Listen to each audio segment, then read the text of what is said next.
Salam, Bapak Ibu, saudara-saudaraku yang kekasih.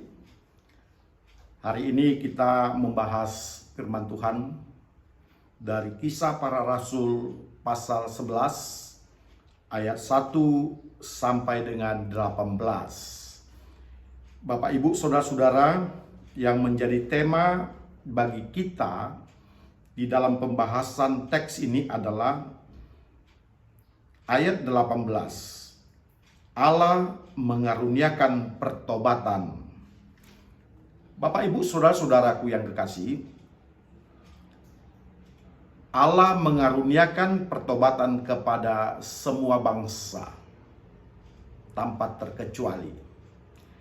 Sebenarnya pembahasan tentang pertobatan kepada semua bangsa bukanlah merupakan teks yang baru di Alkitab. Terlebih-lebih, Perjanjian Lama telah banyak membahas tentang Allah mengaruniakan pertobatan kepada semua bangsa. Semua bangsa, termasuk mereka yang di luar bangsa Israel. Pembahasan itu kalau kita angkat dari teks Perjanjian Lama, semisal kitab Yunus, di dalam kitab Yunus telah dikatakan oleh Yahweh kepada Yunus, bangunlah, pergilah ke Ninive, beritakanlah pertobatan kepada mereka. Ninive ini adalah ibu kota dari Asyur, satu bangsa yang menjajah Israel. Bangsa yang telah membuat Israel menderita. Dan Yunus disuruh pergi untuk memberitakan berita pertobatan kepada mereka. Dan teks yang lain masih banyak di dalam Perjanjian Lama.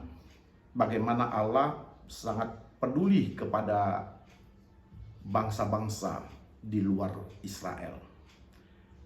Allah menginginkan adanya pertobatan bangsa-bangsa di luar Israel itu. Dan Allah menginginkan agar keselamatan diterima oleh semua bangsa. Sehingga kita harus berkata, Allah itu memang adalah Allah seluruh bangsa. Dia mengasihi seluruh bangsa. Dan dia menginginkan keselamatan kepada seluruh bangsa. Dari sinilah kita akan mulai semakin membukakan diri kita kepada satu kasih Allah yang sangat dalam terhadap dunia ini. Benarlah seperti dikatakan Yohanes pasal 3 ayat 16. Karena begitu besar kasih Allah akan dunia ini. Jadi Allah itu mengasihi dunia ini. Dan dia ingin menyelamatkan dunia ini.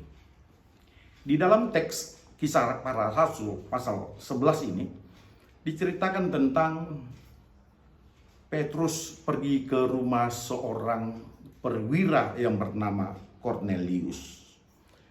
Dan di sana dia harus memberitakan tentang Yesus dan memberitakan tentang pertobatan, memberitakan tentang kasih Allah kepada mereka. Supaya keluarga Kornelius ini juga memperoleh keselamatan daripada Allah. Hal ini memang cukup sangat rawan bagi orang-orang Yahudi. Karena bagi orang Yahudi, keselamatan itu hanyalah bagi orang Yahudi saja. Allah hanya mengasihi Yahudi saja. Di luar bangsa Yahudi, mereka anggap sebagai bangsa kafir.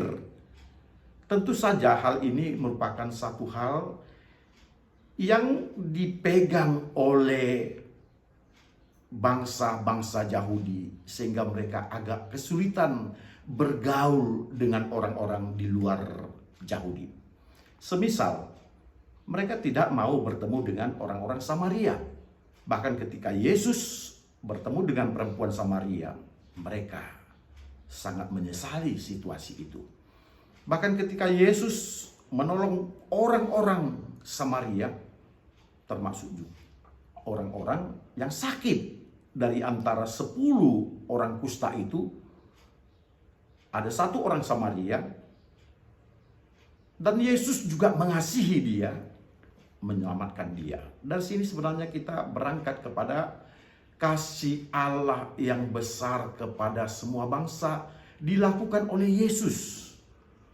Yesus berbeda dengan tokoh-tokoh Yahudi yang lain. Yesus berbeda dengan orang Farisi, ahli-ahli Taurat dan sebagainya, yang memang membenci orang-orang Samaria dan orang-orang kafir yang lainnya. Bapak, Ibu, saudara-saudara, Petrus mendapat perlakuan yang kurang enak dari mereka-mereka yang mengatakan dirinya sebagai pemimpin Yahudi di Yudea. Ayat pertama berkata, rasul-rasul dan saudara-saudara di Yudea mendengar bahwa bangsa-bangsa lain juga menerima firman Allah. Mereka berselisih pendapat dengan Petrus. Jadi ketika Petrus kembali ke Yerusalem, mereka berselisih pendapat. Kenapa Petrus sampai masuk ke rumah orang kafir, ke rumah Kornelius ini? Bahkan sampai dia membaptiskan, bahkan sampai dia memberitakan kepada mereka tentang kasih Allah itu. Bapak, Ibu, saudara-saudara, kalau kita ambil flashback ke belakang ke dalam cerita orang-orang Yahudi, meskipun banyak kitab-kitab perjanjian lama yang sudah memulai memunculkan tentang bagaimana Allah mencari bangsa-bangsa yang lain, menyelamatkan mereka, sebagaimana dia mengutus Yunus dan sebagainya.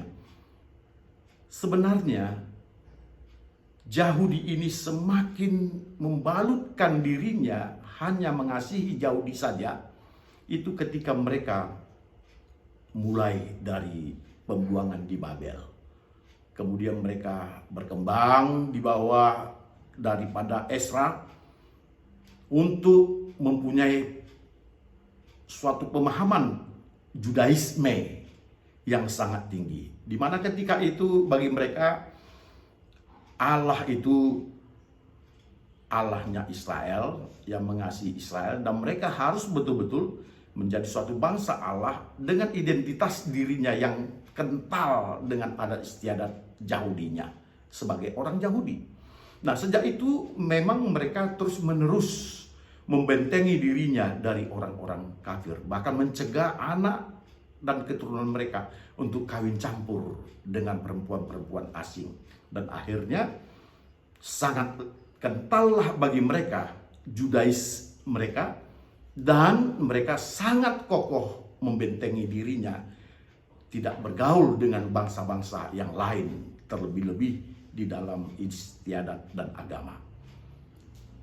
Disinilah hal itu menjadi sesuatu hal yang sangat berat bagi orang-orang Yahudi yang lain.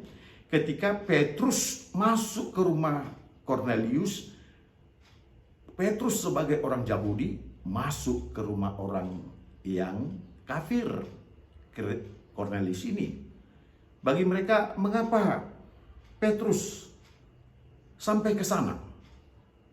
Bapak, Ibu, saudara-saudara, kita memperhatikan di dalam teks ini, rupanya ada satu penglihatan yang telah terjadi. Baik penglihatan kepada Kornelius maupun penglihatan kepada Simon Petrus.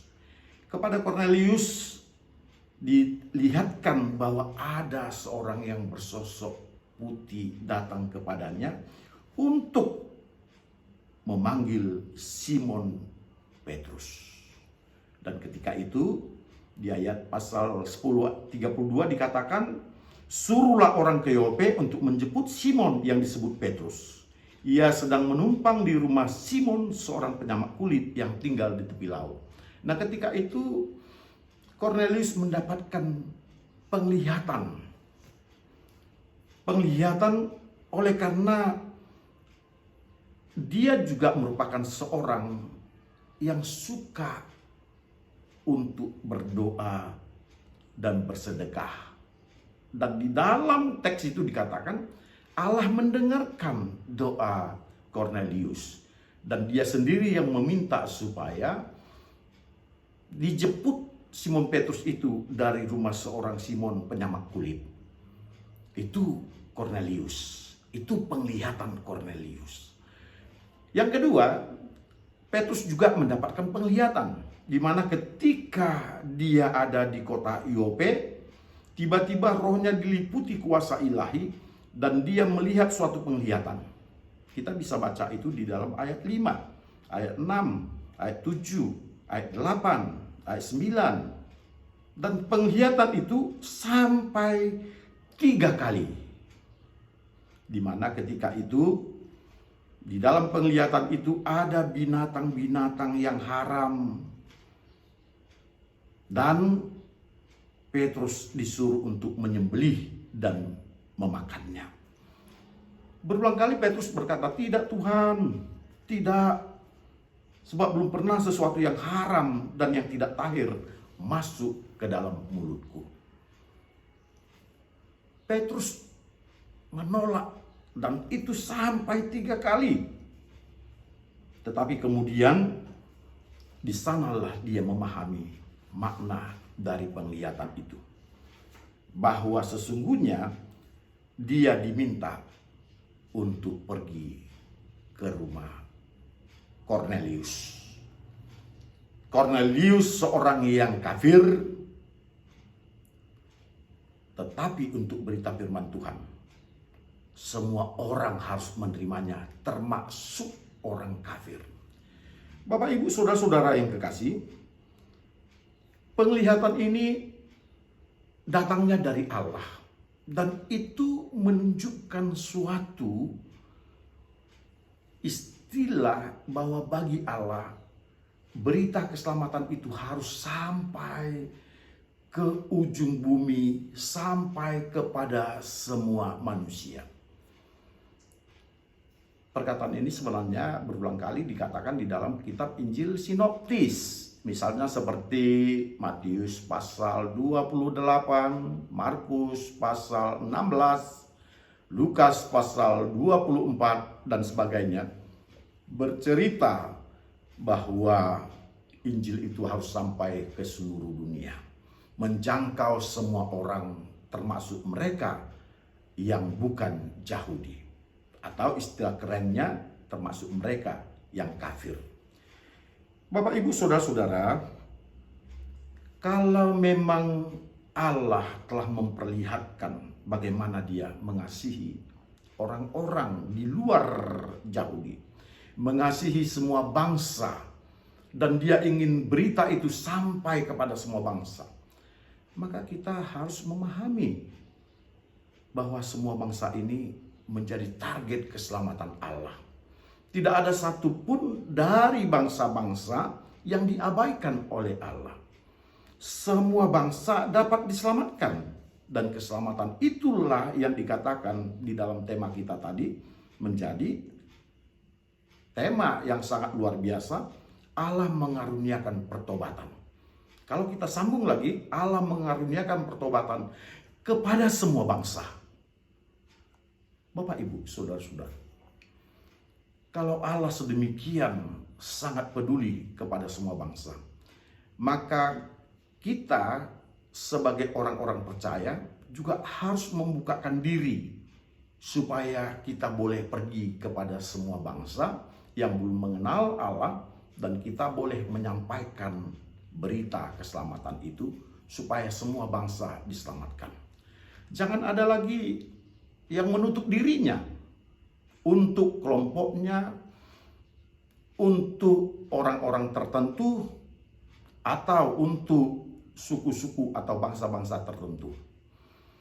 Sama seperti itu, gereja-gereja juga harus terbuka. Gereja-gereja jangan hanya melayani gerejanya saja, denominasi gerejanya saja, ataupun jangan hanya melayani kumpulan yang lebih kecil lagi daripada gereja itu, seperti kelompok-kelompok sendiri yang ada di gereja itu. Gereja harus bisa terbuka keluar. bagaimanakah gereja harus bermisi? Bagaimanakah gereja harus menjangkau orang-orang di luar dari gerejanya, atau mungkin menjangkau orang-orang yang ada di berbagai wilayah bahkan negara? Bagaimana gereja-gereja bisa menjangkau ke sana? Apakah gereja-gereja punya misi sampai ke sana? Kita perhatikan bahwa Yesus selalu berkata bahwa dunia ini tidak akan berakhir sebelum berita Injil sampai kepada semua bangsa. Dan disitulah peranan kasih Allah, bahwa Allah ingin berita keselamatan itu diterima semua bangsa, dan Allah menginginkan bahwa pertobatan itu juga dialami oleh semua bangsa. Dan ketika berita itu sampai, itu berarti Allah telah melakukan semua tugas-tugas melalui orang-orang yang percaya ini, dan Dia akan melanjutkan programnya yang lain. Apakah itu sebagai bagian daripada dunia yang baru, hidup yang baru? Itu adalah bagian daripada wewenang Allah. Tetapi sangat celakalah bagi kita ketika kita tidak meneruskan berita penginjilan ini kepada semua bangsa. Ketika kita masih memilah-milah siapa yang berhak untuk menerima keselamatan, siapa yang berhak untuk mendapatkan karunia daripada Allah. Seandainya kita memilah-milah, bahkan seandainya kita hanya untuk kaum kita sendiri, maka kita bukanlah bagian daripada murid-murid Yesus itu. Sebab kepada Petrus yang sampai 3 kali menolak untuk sesuatu yang haram, Yesus menegaskan, pergilah engkau, jumpailah dia, dan masuklah ke dalam rumah orang itu. Ayat 12 kita bisa baca kembali. Lalu kata Roh kepadaku, pergi bersama mereka dan tidak bimbang. Dan ke-6 saudara ini menyertai aku masuk ke dalam rumah orang itu. Petrus menerima apa yang dikatakan oleh penglihatan itu. Apa yang telah dikatakan Allah melalui penglihatan, dia lakukan. Dia pergi ke rumah orang yang kafir untuk menyelamatkan orang yang kafir itu. Dan ini harus menjadi bagian yang paling utama dari gereja-gereja. Seperti saya katakan tadi, jangan kita hanya berfokus kepada gereja kita atau denominasi gereja kita, tetapi terbukalah lebih jauh, melangkahlah lebih jauh, berlarilah lebih jauh, jangkaulah seluas-luasnya, supaya pertobatan itu juga dialami semua bangsa. Sebab Allah mengaruniakan pertobatan itu. Bapak, Ibu, saudara-saudara, gunakan segala apa yang kita punya, segala kemampuan kita, segala fasilitas kita, untuk kita menjadi alat Tuhan menyampaikan berita pertobatan ini, mempercepat berita pertobatan ini sampai ke seluruh dunia. Saya yakin Bapak, Ibu, saudara-saudara, teks ini akan menjadi satu kekuatan bagi gereja dan perubahan dunia jikalau kita melakukannya. Tuhan memberkati. Salam.